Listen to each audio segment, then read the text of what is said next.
अस्सलाम वालेकुम to all dear students. मैं आपका tutor Raza Latif complex analysis 2 lecture number 28 deliver करने जा रहा हूँ। आज जो हमारा टॉपिक होगा application of Legendre polynomial as Weierstrass factorization से कनेक्टेड है। तो सभी स्टूडेंट्स यहाँ पर आपने हेडिंग दे लेनी है, ठीक है। जो मैंने अभी आपको शो अप की है कि लेजेंडर पोलिनोमियल की जो एप्लीकेशन है और वेस्ट्रास फैक्टराइजेशन के अकॉर्डिंग आपने उसको फॉलो करना होगा। तो first of all Legendre equation को आपने जनरली याद रखना होता है कि 1 minus x square y double dash minus 2x y dash plus n into n plus one into y equal to 0। ये जनरल फॉर्म है लेजेंडर इक्वेशन की, ठीक है। इसको आप मैथमेटिकल मेथड में बड़े डिटेल के साथ एक्सप्रेस भी करोगे। तो यहाँ पर हमने जस्ट इसको एज ए रिमेम्बरेंस करने के लिए माइंड में रखना होता है। नेक्स्ट लेजेंडर इक्वेशन की आगे रेकरेंस रिलेशंस आ जाते हैं, इनको भी वेरीफाई करना होता है, प्रूव करते होते हैं, बट यहाँ पर आपने जस्ट इनकी एप्लीकेशंस को ड्राइव करना है। तो for recurrence relation of Legendre polynomial, आपने यहाँ पर लेजेंडर पोलिनोमियल के 4 रेकरेंस रिलेशन को डिस्कस करना होगा। और वो 4 रेकरेंस रिलेशन कुछ इस सेंस में हैं कि फर्स्ट इसका रेकरेंस रिलेशन है n+1 bracket close Pn+1 into x equal है 2n+1 of x Pn of x minus n into Pn-1 of x, ठीक है। ये आपका फर्स्ट रेकरेंसलेशन है। और सेकंड रेकरेंसलेशन है n Pn of x equal है x Pn dash of x minus Pn-1 into dash of x। तो थर्ड रेकरेंसलेशन है 2n+1 Pn of x equal है P dash n+1 of x minus P dash n-1 of x, ठीक है। और fourth रेकरेंसलेशन होता है n Pn of x equal है x P dash n of x minus P dash n-1 of x, ठीक है। इनको आपने माइंड में रखना होगा और इसके अकॉर्डिंग हम कुछ एप्लीकेशंस को मूव करवाएंगे। तो फर्स्ट क्वेश्चन की तरफ चलते हैं ऑल डियर स्टूडेंट्स। क्वेश्चन है प्रूव डैट डेफिनेट इंटीग्रल, इसकी जो लिमिट्स हैं 0 से 1 P2n of x into D x equal to 0। अब जो ये वाला आपने प्रूव जो करवाना है, इसको आपने with the help of reference relation in the sense of Legendre polynomial of Weierstrass factorization को फॉलो करते हुए सॉल्व करेंगे। तो P2n मीन ये आपके पास Legendre polynomial as a even formation के लिए डिस्कस करना चाह रहा है। अगर यही बात फर्ज करें इवन के अलावा ऑड के लिए करें तो आपने यहाँ पर क्या कहना होगा, P2n+1 of x into D x equal to 0। वो भी यानी कि ऑड और इवन दोनों के लिए ये ऑलवेज 0 आंसर की क्रिएट करेगा। हम इसको प्रूव करते हैं with the help of reference relation के। From reference relation third reference relation को आपने ऐसे ओरली जो रीड किया हुआ है, जो मैंने अभी आपको रेकन्सिलेशन बताया, उसको आपने ऐसे राइट कर देना है। ये आपको माइंड में रखना होगा। 2n+1 Pn of x equal है P dash n+1 of x minus P dash n-1 of x, ठीक है। उसके बाद आपने ये जो आपने कैलकुलेट करना है उसके अकॉर्डिंग इसको फॉलो करेंगे। यहाँ पर देखें लेजेंडर पोलिनोमियल के ऊपर डैश नहीं आ रहा, ठीक है। तो इसमें देखें जहाँ पे डैशेस नहीं होगा आपने उसी के ऊपर बात करनी होगी। यहाँ पर डैश नहीं आ रहा लेजेंडर पोलिनोमियल P के ऊपर जो पोलिनोमियल एग्जिस्ट कर रहा है, तो इसका मतलब है आपने यहाँ पर n को रिप्लेस करना होगा। यहाँ पर 2n है, हमें 2n चाहिए, तो इसका मतलब इस n को 2n से रिप्लेस करना पड़ेगा। तो replace n bye 2n। Overall जहाँ जहाँ n होगा वहाँ पर आपने 2n को रिप्लेस कर देंगे, तो आपके पास ये वाला एक्सप्रेशन क्रिएट हो जाएगा, ठीक है। उसके बाद जब ये एक्सप्रेशन क्रिएट हो जाएगा, फिर आपने इसको मज़ीद सॉल्व करने के लिए क्या करना होगा कि आपने इसको डेफिनेट इंटीग्रल कैलकुलेट करना है with respect to x from 0 to 1 limit form में। तो ये मैंने लिखा हुआ है integrate with respect to x from 0 to 1। जब आप ऐसे ऑपरेट करवाओगे दोनों साइडों पे, तो ये आपके पास इंटीग्रेट कुछ इस सेंस में बन जाएगी। उसके बाद ये 4n+1 एक्स्ट्रा टर्म है, इसको आपने डेफिनेट इंटीग्रल से आउटसाइड कर देना है और ये आपने कैलकुलेट करना है definite integral 0 to 1 P2n of s into D x. और ये आपके पास जो डेफिनेट इंटीग्रल है उसको आपने राइट किया। अब यहाँ पर आपने क्या करना है, इनके लिए आपने इनकी डेफिनेट इंटीग्रेशन को अपर लिमिट लोअर लिमिट के अकॉर्डिंग ओपन करना है। तो जब आप ये फर्स्ट वाले पे इंटीग्रेशन अप्लाई करवाओगे तो ये हो जाएगा P2n+1 ऑफ x, यानी कि जो ये फर्स्ट डेरिवेटिव है इंटीग्रेशन डेरिवेटिव से कैंसिल हो जाएगा। तो ये सिंपल जो डैश था वो यहाँ पर क्लोज हो जाएगा। इस तरीके से जब आप इसकी डेफिनेट इंटीग्रेशन आप अप्लाई करोगे तो ये डैश क्लोज हो जाएगा नेक्स्ट स्टेप में, और इसकी जो लिमिट होगी 0 to 1 हो जाएगी। उसके बाद आपने अपर लिमिट यानी कि 1 ये पुट करोगे, ठीक है, यानी कि P2n+1 of 1 minus P2n-1 of 1 minus lower limit apply करोगे, ये 0 के लिए फॉर्मेशन क्रिएट हो जाएगा P2n+1 of 0 minus P2n-1 of 0। अब मैंने आपको जनरेटिंग फंक्शन के अंदर ये बात अंडरस्टैंड करवाई थी प्रीवियस लेक्चर के अंदर कि पी ऑफ वन जो होता है वो इक्वल टू वन होगा, ठीक है। इसी तरीके से मज़ीद आगे भी इसके पॉइंट्स होते हैं। पी ऑफ जो ज़ीरो होता है वो ऑलवेज इक्वल टू ज़ीरो होता है। जो polynomial of Legendre polynomial function है P of zero always zero होगा, ये आपने माइंड रखना है। इसको बाकायदा प्रूव करते होते हैं AMM के अंदर मैथमेटिकल मेथड में। और पी ऑफ वन जो है इसको ऑलवेज वन कहते होते हैं, ठीक है। और ये जो सेंस हुई है 2n+1, ये इसके पोलिनोमियल की कंडीशंस हैं। इनको एज इट इज़ ही राइट करना होता है, बस आपने इनके फंक्शन को ट्रीट करना है कि पी ऑफ वन क्या है, यहाँ पे पी ऑफ वन क्या है, यानी कि 1 - 1। इस तरीके से पी ऑफ ज़ीरो क्या है, ये ज़ीरो है, P of zero mean zero. जब इसको कैलकुलेट किया तो टोटल आपके पास आंसर ज़ीरो क्रिएट हो गया। तो फाइनली आपके पास ये क्रिएट जो आपने वेरीफाई करना था definite integral 0 to 1 p2n of x into D x equal to zero. यहाँ पर जो था ना ये बार 4n+1, जब इसको आप ज़ीरो पे डिवाइड करोगे तो वो कैंसिल आउट हो जाएगा। तो फाइनली आपने यही प्रूव करना था कि ये इसकी फॉर्मेशन इवन फॉर्म में किसके इक्वल होगी, वो ऑलवेज ज़ीरो होगी। ये साइड पे बताया हुआ है व्हेन n इज़ इवन, ये 2n जो है एज ए इवन फॉर्म में जनरेट हुआ है। अगर यही बात हम कहते हैं ऑड के लिए व्हेन n इज़ ऑड, तो आपने फिर कहना था definite integral 0 to 1 p2n+1 of x into D x equal to zero. तो नेक्स्ट क्वेश्चन की तरफ चलते हैं आवर डियर स्टूडेंट्स। तो नेक्स्ट क्वेश्चन जो है ये है prove that definite integral -1 to 1 x pn of x pn-1 of s into D x equal to 2n/4n²-1। इसको प्रूव करने के लिए आपने ना एक तो ये फॉर्मूला भी माइंड में रखना होगा, ठीक है, और इसके अलावा आपने रेकन्सिलेशन को भी यूज़ करना होगा। तो ये जो फार्मूला है इसको मैं जब ज़रूरत होगी, इसकी नेसेसिटी होगी, ये मैं उस वक्त आपको इंडिकेट करवा दूंगा। अभी हम चलते हैं नेक्स्ट, इसको रेकरेंस रिलेशन की तरफ मूव करवाते हैं। तो ये हमारे पास कह लें कि लेफ़्ट हैंड साइड है, इसको आपने यहाँ पे कंसीडर कर लिया definite integral -1 to 1 x pn of x pn-1 of x into D x, इसे क्वेश्चन 1 मान लिया। उसके बाद क्या करना है कि फ्रॉम रेकरेंसलेशन फर्स्ट रेकरेंसलेशन जो है आपने ऐसे राइट कर देना है, ठीक है। ये आपको माइंड में ओरली याद रखना होगा। इसको आपने ऐसे एज इट इज़ राइट किया।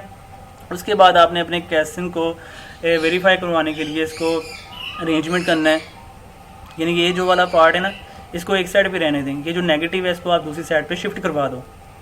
तो जब ये एक साइड पे रहेगा तो आप कह सकते हो 2n+1 of x pn of x equal है, इसको जब दूसरी साइड पे मूव करवाया तो ये पॉजिटिव हो जाएगा, यानी कि n+1 pn+1 ऑफ x, ठीक है, ये वाला पार्ट हो गया। उसके बाद ये जब दूसरी साइड पे मूव किया था तो ये आया +n pn-1 ऑफ x। तो उसके बाद क्या करना है कि हमें ये वाला पार्ट चाहिए। देखें x pn ऑफ x हमारे जो प्रूव करना है ना, यानी कि आपने जो लेफ्ट हैंड साइड चूज़ की उसमें x pn ऑफ x ये वाला पार्ट है। आपने क्या करना है, ये वाला इतना पार्ट क्रिएट करने के लिए यहाँ पर देखें x pn ऑफ x के साथ जो भी एक्स्ट्रा टर्म होगी ना, ये वाली एक्स्ट्रा टर्म है 2n+1, आपने इसको ओवरऑल डिवाइड कर देना है। जब इसको ओवरऑल डिवाइड करोगे तो आपके पास ये वाला स्टेप क्रिएट हो जाएगा।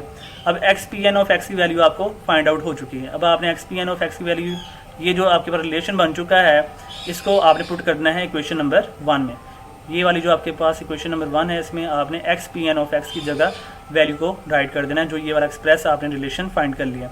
तो जब आप वैल्यू को पुट कर दोगे, जो रिलेशन आपने अभी कैलकुलेट किया ये वाला, तो ये बन जाएगा रिलेशन एक्सप्रेशन फॉर्म में minus definite integral -1 to 1 n+1 over 2n+1 pn+1 of x plus n over 2n+1 pn-1 of x, bracket close करेंगे, यानी कि ये value x pn of x की वैल्यू है सारी, ये जो ब्रैकेट के अंदर आपको इंडिकेट हो रही है, और आउटसाइड जो है pn-1 ऑफ x है इंटू डी एक्स, ये एज इट इज़ ही है।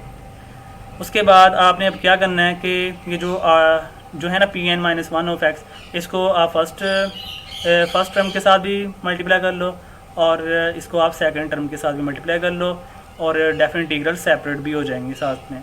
तो डेफिनेट इंटीग्रल साइड जब आप सेपरेट भी की और आपने pn-1 ऑफ x को मल्टीप्लाई भी कर लिया, तो आपके पास ये टर्म बन जाएगी, यानी कि n+1 over 2n+1 definite integral -1 to 1 pn+1 of x pn-1 of D x, ठीक है। यानी कि इसके साथ ये आपने आउटसाइड किया हुआ है, यानी कि आपने डेफिनेट इंटीग्रल आपने लेजेंडर पे एग्जिस्ट करवानी होती है।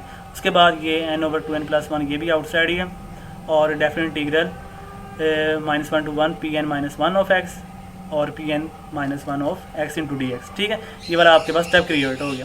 अब देखिए यहाँ पर आपके पास ना ये जो है ना, जो नंबर्स हैं n+1 और n-1, ये दोनों डिस्टिंक्ट हैं, कह लें कि दोनों डिफरेंट हैं। यहाँ पर मैंने ना ये फर्स्ट पार्ट और ये सेकंड पार्ट जो डेफिनेट इंटीग्रल में, इस पर मैंने ये लगाना है फार्मूला, और वो फार्मूला ज़रा अंडरस्टैंड कीजिएगा डियर स्टूडेंट्स। ये है कि integral definite integral -1 to 1 p n of x into D x equal है 0। ये 0 उस वक्त होगा जब आपके पास m और n दोनों इक्वल नहीं होते। ठीक है, जब दोनों डिस्टिंक्ट होते हैं, डिफरेंट होते हैं, तब आपके पास ये 0 होता है। जब ये दोनों सेम होते हैं, एक जैसे हों, तो फिर उस वक्त आपके पास ये रिजल्ट क्या होगा, मतलब p n of x equal होगा 2/2n+1। ठीक है, जब सेम होगा तो ये रिजल्ट होगा, जब सेम नहीं होगा तो ये रिजल्ट होगा इक्वल टू 0। अब आपने फॉलो करना है। अब आप इसमें जब यूज़ करो, ये देखें दोनों डिस्टिंक्ट हैं, इट्स मीन तो इसका टोटली आंसर 0 आ जाएगा क्योंकि ये डिस्टिंक्ट फॉर्म में। अब ये देखेंगे, ये आपके पास सेम प्रॉपर्टीज एग्जिस्ट करवा रहा है लेजेंडर पॉलिनोमियल में, n-1 ये भी n-1। तो जब सेम होंगे तो फिर आपका फॉर्मूला है 2/2 इंटू n+1।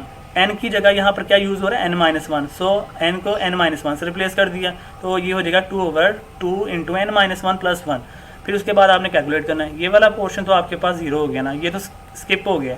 उसके बाद इसको आपने कैलकुलेट करना है, तो फाइनली आपको आंसर कुछ ये फाइंड आउट हो जाएगा, यानी कि 2n/4n² -1। तो ये आपने प्रूव करना था, यही आपका रिक्वायर्ड आंसर है। देख लें ज़रा, ये 2n/4n² -1, इसको आपने प्रूव करवाना था। तो नेक्स्ट क्वेश्चन की तरफ चलते हैं डियर स्टूडेंट्स। क्वेश्चन नंबर 3 है, prove that definite integral -1 to 1 x⁻m pn of x into D x equal to 0। अब आपने इसको आपने प्रूव करना है कि ये इक्वल टू 0 फॉर्मेशन में है, लेकिन यहाँ पर आपको रिस्ट्रिक्शन लगाई गई है स्ट्रिक्टली इनइक्वालिटी फॉर्म में कि m जो है वो लेस देन n से है। ठीक है, यानी कि m लोअर फॉर्म में है in the sense of n। तो आपने कंसीडर कर ली है left hand side definite integral -1 to 1 x⁻m pn of x into D x. अब आपने इसको प्रूव करने के लिए इस रिज़ल्ट को यूज़ करना है with the help of Rodrigues formula. Rodrigues formula जो है मैथमेटिकल मेथड में आप इसको अंडरस्टैंड करेंगे और इसका प्रूव वहाँ पर बाकायदा अच्छे तरीके से आपको डिटेल में करवाया भी जाएगा। तो ये होता है कि pn of x इक्वल होता है 1/2 की power n n factorial multiply d की पावर n, यानी कि डिफरेंशिएशन जो है nth डेरिवेटिव के लिहाज से होगी d की पावर n ओवर dx की पावर n इंटू x⁻1 की पावर n। जो nth डेरिवेटिव है वो x⁻1 के nth ऑर्डर को कंटेन कर रहा होगा और फैक्टोरियल उनके रेसिप्रोकल फंक्शन में एग्जिस्ट होता है, तो which is known as a Rodrigues formula. अब आपने इस pn of x की जगह ये वाला पार्ट पुट कर देंगे। ठीक है, यानी कि यहाँ से यहाँ तक ये आपका रोडरीज फार्मूला इसके अंदर एक्सपैंड हो चुका है। उसके बाद आपने इसको थोड़ी सी अरेंजमेंट करनी है, 1/2 की power n multiply n factorial को आउटसाइड कर देंगे और डेफिनेट इंटीग्रल के अंदर x की पावर m और ये वाला जो डिफरेंशिएशन फॉर्मेशन है ये कंटेन होगा। तो आपने इसको फर्स्ट फंक्शन राइट कर लें और x की पावर m को ये सेकंड फॉर्म में राइट कर लें, यानी कि d की पावर n ओवर dx की पावर n इंटू x⁻1 की पावर n x की पावर m dx।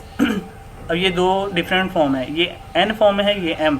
यहाँ पर जो m है ना, ये लेस है इस n से, स्मॉल n से। ठीक है, अब आपने करना है इस प्रॉपर्टी के ऊपर इंटीग्रेशन बाय पार्ट्स। इसको ये थोड़ा सा कह लें कि फंक्शन को आप सेकंड प्लेस पे रखें, इसकी इंटीग्रेशन हम इंटीग्रेशन सेकंड प्लेस के ऊपर रखेंगे तो इंटीग्रेशन होगी, और फर्स्ट प्लेस पे रखेंगे तो नो चेंज होता है। ठीक है, इंटीग्रेशन बाय पार्ट्स का जो रूल होता है, तो फर्स्ट आपने इसे फर्स्ट प्लेस पे कहा और इसे आपने सेकंड प्लेस पे कहा। तो इंटीग्रेशन बाय पार्ट्स में जब ओपन करेंगे तो ये वाला फर्स्ट पार्ट तो एज इट इज़ है 1/2 की power n into n factorial, bracket start करेंगे x की पावर m, यानी कि first part as it is, और सेकंड जो ये वाला पार्ट है इसका आपने जब इंटीग्रेशन अप्लाई करोगे तो ये हो जाएगा d की पावर n-1 ओवर ds की power n-1। nth order derivative पे जब इंटीग्रेशन अप्लाई होती है तो -1, उसमें से एक कमी होती है, एक पॉइंट लेस हो जाता है, तो -1 यहाँ पर आ जाएगा। तो x⁻1 की पावर n, यहाँ पर आपने कोई चेंजिंग नहीं करनी, यहाँ पर n-1 आपने नहीं यूज़ करना। ठीक है, ये nth इसका डेरिवेटिव आपने यहाँ पर होल्ड करवा दिया हुआ। तो इसकी लिमिट्स हैं -1 to 1 और माइनस से डेफिनेट इंटीग्रल -1 to 1 d, ये जो वाला पार्ट है ये एज इट इज़ ही राइट कर दिया। ठीक है, इसमें नो चेंज। और जो फर्स्ट पार्ट था ये वाला x की पावर m, इसका आपने नेक्स्ट ऑनवर्ड डेरिवेटिव ले लिया एम एक्स की power m minus one into D x और ब्रैकेट क्लोज कर देंगे। उसके बाद आपने जब नेक्स्ट सोल्व करना है ये वाले पार्ट में, तो यहाँ पर जब अपर लिमिट 1 और लोअर लिमिट -1 इसमें पुट करोगे तो ये वाला टोटली पार्ट 0 हो जाएगा, क्योंकि -1 का स्क्वायर 1 आएगा तो 1 - 1 0, और जब आप 1 पुट कर रही हैं तब भी 0 होगा, -1 पुट करें तब भी 0 हो जाएगा ओवरऑल। तो इसलिए ये डायरेक्टली बता दिया कि ये 0 है। माइनस ये जो m है नेक्स्ट पार्ट में, ये m को आउटसाइड कर दिया डेफिनेट इंटीग्रल में, और डेफिनेट इंटीग्रल -1 to 1 d की power n-1 over D X की पावर n-1 इंटू एक्स के -1 की पावर n और x की power m-1 into D x. ठीक है, अब ये बिल्कुल एज इट इज़ ये वाली जो स्टेटमेंट है आपके पास कुछ इस सेंस में बन चुकी हुई है, ये वाले ये इस फॉर्म में। ठीक है, अब आपने फिर वही इंटीग्रेशन बाय पार्ट्स की तरफ मूव करना होगा। यहाँ पर जो -m है इसको आप जब आउटसाइड इस 1 के साथ मल्टीप्लाई करोगे तो आपके पास ये बन जाएगा -m। ठीक है, -m को आपने क्या करना है कि उसमें से जो माइनस होगा ना उसको आप लिख सकते हैं -1 की पावर 1। ये जो होगा ना -1 की पावर 1, ये ऐसा सा इंक्रीज़ होना है, मतलब आगे जैसे मैं इंटीग्रेशन बाय पार्ट्स अप्लाई करता जाऊंगा तो मुझे ऐसे फील होगा कि ये -1 की पावर ऐसा सा इंक्रीज़ हो रही है, मतलब -1 की पावर 2 होगा, फिर -1 की पावर 3 होगा, ऐसे ना ये मूव होना है।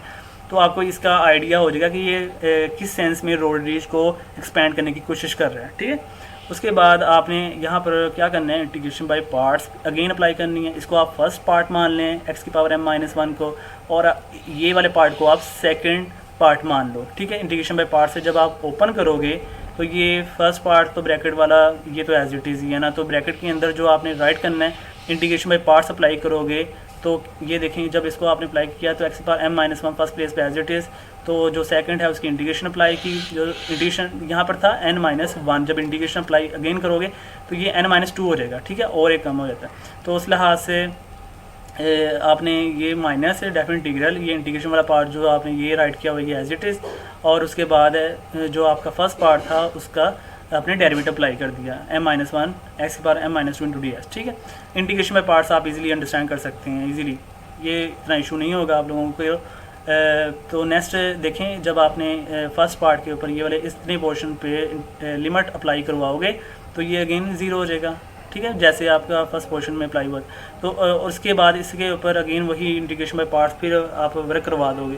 तो यहाँ पर m-1 जो है ये एक्स्ट्रा टर्म है, इसको आप डेफिनेट इंटीग्रल से जब आउटसाइड करवा दोगे तो ये कुछ ही सेंस में आ जाता है माइनस इंटू m-1, और ये वाला जो पोर्शन है ये टोटली एज इट इज, बस m-1 को क्या करना है, इसको आउटसाइड करवा देना है, तो ये इस सेंस में आ जाएगा। उसके बाद क्या है, ये जो माइनस इंटू m-1 है इसको जब इसके साथ -1 की पावर 1 इंटू m के साथ मल्टीप्लाई करोगे तो ये कुछ इस सेंस में बन जाएगा। ये देखिए ये माइनस जब इसके साथ अटैच होगा तो ये -1 की पावर 2 हो जाएगा। ठीक है, और m के साथ ये मल्टीप्लाई m-1 आ गया, और डिवाइड में है 2 की power n into n factorial, और इसके ऊपर आपने अगेन ये आपके पास देखें again integration by parts apply हो रही है। ये आप फर्स्ट पार्ट मान लें और ये आप सेकंड पार्ट मान लें, तो आपने अब इंटीग्रेशन बाय पार्ट्स जब अप्लाई करोगे तो अगेन आपके पास बिल्कुल जैसे अपवर्ड आपने ऑपरेटर वर्क करवाया वैसे ही नीचे हो जाएगा।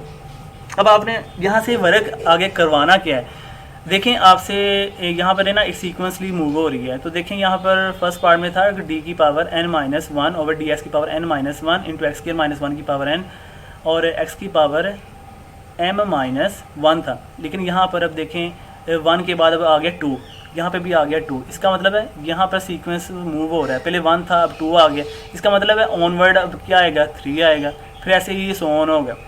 तो इसको आपने ना सीक्वेंस के अकॉर्डिंग मूव करवाना है। तो ये -1 की पावर 2 था, इसकी ऑनवर्ड आएगा 3, तो m इंटू m-1 था, इससे ऑनवर्ड आएगा m-2, और डिवाइड में एज इट इज़ ही है डेफिनेट इंटीग्रल -1 to 1 डी की पावर n-3 डी एक्स की पावर n-3। ठीक है, यानी 2 के बाद ऑनवर्ड 3, एक्स के -1 की पावर n और x की power m-3 into D x. ठीक है, तो इसको आपने अब सो ऑन कर देना है।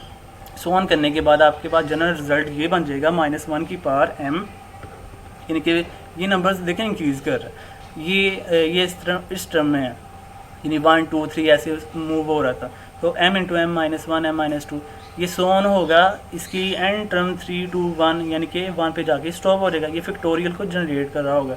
अब ये टोटली जो टर्म है इसको आपने ऐसे राइट किया, उसके बाद ये जो जनरल 3 है अब टू सो ऑन करते हुए ये m तक रीच कर गया। इसी तरीके से यहाँ पर m माइनस एम आना था और m माइनस एम ज़ीरो होना है और x की पावर ज़ीरो वो 1 होता है। वो यहाँ पर देखेंगे राइट ही नहीं किया, वो फिनिश हो जाएगा।